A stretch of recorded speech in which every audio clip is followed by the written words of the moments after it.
Sir Arjuna மாத்திருத்துமா. கௌரவ சபாநாயகர் அவர்களே, முதலாக எங்களுடைய தமிழ் மக்களுடைய இதயத்தை கவர்ந்த தமிழ்நாட்டு முதலமைச்சர் விஜய் அவர்களுக்கு இலங்கை தமிழன் அடக்கப்பட்ட தமிழன் என்ற ஒரு தமிழ் குரலாக பாராட்டுகளை தெரிவித்துக் கொண்டு, முக்கியமாக கதைக்க வேண்டிய விடயம் இந்த மின்சார தடை. அது வடக்கு மாகாணத்தில் தீவு பகுதிகளில் மின்சாரம் என்பது வழங்கப்படுவது இல்லை என்பது ஒரு மிகப்பெரிய குற்றச்சாட்டு. அண்மைய தினங்களில் நான் நெடுந்தீவு அல்லது டெல்ஃபிக்கு பயணித்த போது அங்கே பாதிக்கு பாதி மக்களுக்கு மின்சாரம் இல்லை. ஒரு கிழமையில் கிட்டத்தட்ட 7 நாட்களில் 5 நாட்கள் மின்சாரம் இல்லை. ஸோ இந்த தீவு பகுதிகளில் நீங்கள் கச்சதீவை விஜய் கேட்டிருக்கிறார் என்பதற்காக சொல்லியிருக்கிறீர்கள். உங்களுடைய ஜனாதிபதி கச்சதீவை தரமாட்டார் என்று. நாங்கள் சொல்லுறோம் கச்சதீவை மட்டுமில்லை, யாழ்ப்பாணத்தையுமே தமிழகத்தில் கொடுக்க சொல்லி தமிழக மக்கள் எங்களை பாதுகாத்துக் கொள்வார்கள். ஆகவே எப்போது எங்களுக்கு தீவு பகுதிகளுக்கு மின்சாரம் எப்போது எங்களுக்கு மின்சாரம் தீவு பகுதிகளுக்கு வழங்கப்படும். அவ்வளவுதான். අමාත්‍යතුමා මුලින් කිව්ව සඳහන් කරපු කාරණා මේකට අදාළ වෙන්නේ නැහැ. නමුත් මුළු ලංකාවම සමස්ත ප්‍රදේශ ආවරණය කිරීම සඳහා අපිට එක් තැන්වල සැලැස්මක් තියෙනවා.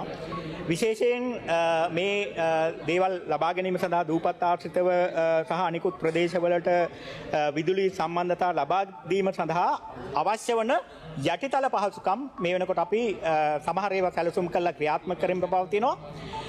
ඒ ක්‍රියාත්මක කිරීම අවසන් වෙනකොට තමයි අපිට කියන්න වෙන්නේ ඔබතුමා නිශ්චිත දිනයක් සඳහන් කරොත් මෙන්න මේ දේ කියන්නේ ඒක සඳහන් කරන්න බෑ.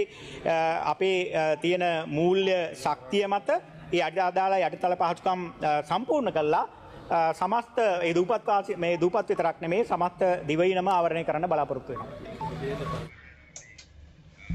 என்னுடைய கேள்விக்கு போக முதல் இலங்கை தமிழரசு கட்சி தமிழ் மக்களுடைய இலங்கையிலே உள்ள பிரதான கட்சி என்றதின் அடிப்படையிலே வரலாற்று சாதனை படைத்த தமிழக வெற்றி கழகத்தினுடைய தலைவர் தளபதி விஜய் அவர்களுக்கு என்னுடைய வாழ்த்துக்களை முதலாவது இந்த பாராளுமன்றத்தை நான் தெரிவித்துக் கொள்கின்றேன்.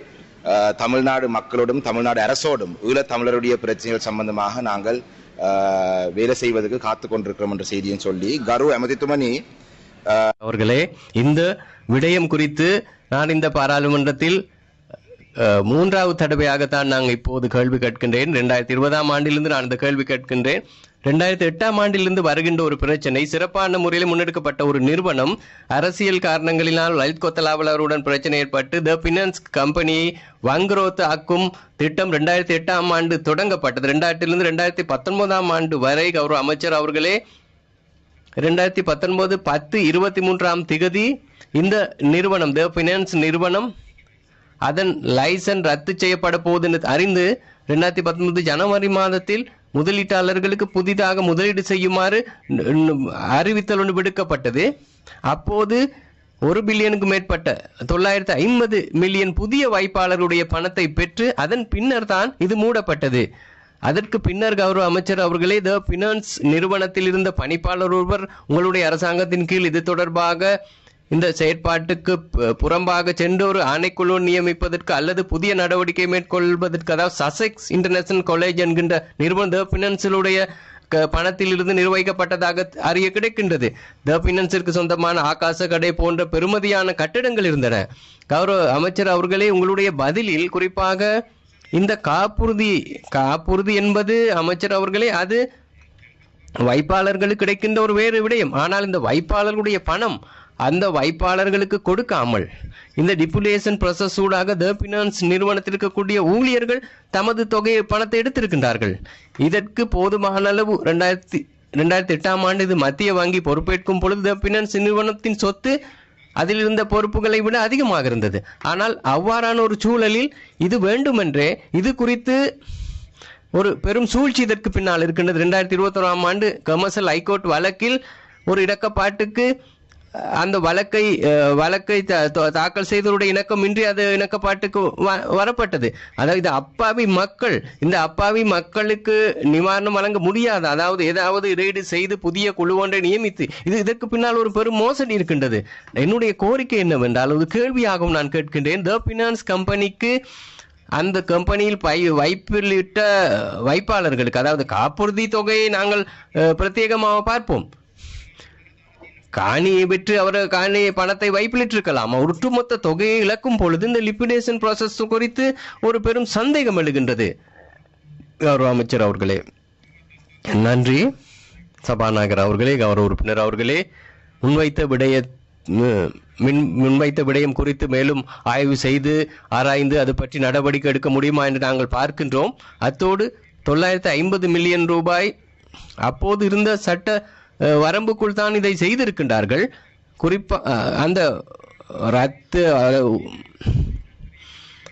ரத்து செய்வதற்கு தீர்மானிக்கப்பட்ட நிலையிலே அது மீள அமைக்க முடியுமா என்று கோரப்பட்ட சூழலில் தான் இந்த நிலைமை ஏற்பட்டிருக்கின்றது.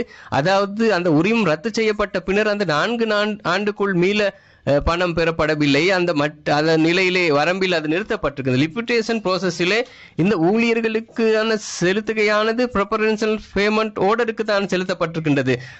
நியதி சட்ட செலுத்துகைகள் எல்லாம் மேற்கொள்ளப்பட்டு ஒத்துமொத்தமாக மேற்கொள்ளப்பட்டிருக்கின்றது. அந்த சட்ட ரீதியான வரம்பின் கீழ் தான் இந்த வைப்பாளர்களுக்கு இது செலுத்தப்பட்டிருக்கின்றது. உங்களுடைய அந்த கேள்வியை நான் கவனம் செலுத்துகின்றேன். என்னுடைய இரண்டாவது மேலதிக வினா, கௌரவ அமைச்சர் அவர்களே, தற்போது இலங்கையில் பல நிறுவனங்கள் பல்வேறு பெயர்களில் அந்த பிளான்டேஷன் இந்த பிளான்டேஷன் என்று பல்வேறு பெயர்களில் இலங்கையில் இருக்கின்ற மக்களுடைய வரி தொகையில் பெருந்தொகை வட்டி செல்வதாக சொல்லி, குறிப்பாக கிழக்கு மாகாணத்தில் நான் பிரதித்துவப்படுத்துகின்ற எனது கிராமத்தில் மத்திய வங்கி ஒப்புதல் இல்லாமலே அனுமதி இல்லாமலே இவ்வாறான செயற்படுகின்றன. உங்களுக்கு தெரியும், இலங்கையில் மத்திய வங்கி மீது நிதி அமைச்சு மீது பெரும் ஒரு சர்ச்சை நிலைமை காணப்படுகின்றது. மத்திய வங்கிக்குரிய $2.5 கூட ஒரு ஏக்கர் ஊடாக அது பறிபோயிருக்கின்றது. இந்த மத்திய வங்கியை பகுதிகளாக பிரித்ததன் மூலம் இவ்வாறான விடயங்கள் எதிர்காலத்தில் ஏற்படாத வகையில், கௌரவ அமைச்சர் அவர்களே, எமது நிதிக்குழுவிற்கு நிதி அமைச்சின் செயலாளரை அழைத்த போது நாங்கள் கேட்ட கேள்விகளுக்கு கிடைத்த பதில் அதை ஏற்றுக்கொள்ளக்கூடிய பதில்கள் அல்ல. கௌரவ அமைச்சர் அவர்களே, இதற்கான பொறுப்பு எதிர்காலத்திலே நீங்கள் நிதி அமைச்சில் உங்களுக்கும் ஒரு பொறுப்பு வாய்ந்த அமைச்சர் என்ற வகையிலே இந்த மத்திய வங்கியின் பொறுப்பு குறித்து ஒரு உள்ளக கணக்காய்வு பொறிமுறை, ஐடி கணக்காய்வு பொறிமுறை, ஏதாவது ஒரு பொறிமுறை ஊடாக சர்வதேச தர நியமங்களுக்கு அமைய இந்த மத்திய வங்கிக்குள் அசஸ்மெண்ட் ஒன்றை மேற்கொள்வதற்கு ஏதாவது செயல்முறை இருக்கின்றதா? இல்லை என்றால், கௌரவ சபாநாயகர் அவர்களே, கடந்த வாரம் குருநகல் பகுதியிலே மக்கள் வந்து அந்த பதாகை ஏந்தி கொண்டு ஆர்ப்பாட்டம் செய்திருந்தார்கள், அந்த வைப்பு தொகையை மீள கோரி. எதிர்காலத்தில் நிதி அமைச்சு, ட்ரெஷரி, சபாநாயகர் அவர்களே நான் கேட்கின்றேன், இந்த உத்தியோகப்பற்ற பதிவு செய்யப்படாத இந்த நிறுவனங்கள் குறித்து உடனடியாக அவற்றை அடையாளம் கண்டு இவற்றிலிருந்து மக்களுடைய பணத்தை பாதுகாப்பதற்கு ஒரு ஆடிட் செயல்முறை ஒன்று அரசாங்கத்திடம் இருக்கின்றதா என்று நான் கேட்க விரும்புகின்றேன். மிக்க நன்றி. மத்திய வங்கியின் கீழ் நிதி ஸ்திரத்தன்மையை அடையும் போது பிரதானமாக வங்கிகள் குறித்த வினவுவதற்கான பிரத்யேகமான பிரிவு ஒன்று, வங்கி அல்லாத துறைகளை ஆய்வதற்கான ஒரு பிரிவும் இருக்கின்றது. இந்த நிதி கம்பெனிகள் அல்லது வேறு வகையிலே செயற்படுகின்ற வங்கி அல்லாத நிறுவனங்கள் சில கம்பெனி சட்டத்தின் கீழ் செயற்படுகின்ற நிறுவனங்களாக இருக்கலாம். தற்போதைய சட்ட வரம்பின் கீழ் புறம்பாக மேற்கொள்ளப்பட்ட நுண்நிதி நிறுவனங்கள் என்று பல நிறுவனங்கள் ஸ்தாபிக்கப்பட்டிருக்கின்றன. நுண்கடன் முகாமைத்துவம் குறித்து அந்த அதிகார சபை ஸ்தாபிக்கப்பட்டிருக்கின்றது. அதன்படி எதிர்காலத்திலே வங்கி அல்லாத இந்த நுண்நிதி குறித்த பல்வேறு விடயங்களை மேற்பார்வை செய்வதற்கான இயலுமை எம்மிடம் இருக்கின்றது. நான்காவது வினா, கௌரவ ரவி கருணாநாயக்க அவர்கள் வெளிநாட்டு சுற்றுலா அமைச்சரிடம் கேட்கின்றார். இன்றைய பாராளுமன்ற அமர்வின் போது பாராளுமன்ற உறுப்பினர்களான அர்ச்சுனா ராமநாதன் மற்றும் ராசமாணிக்கம் சாணக்கியன் ஆகியோர் கேள்வி எழுப்பினர்.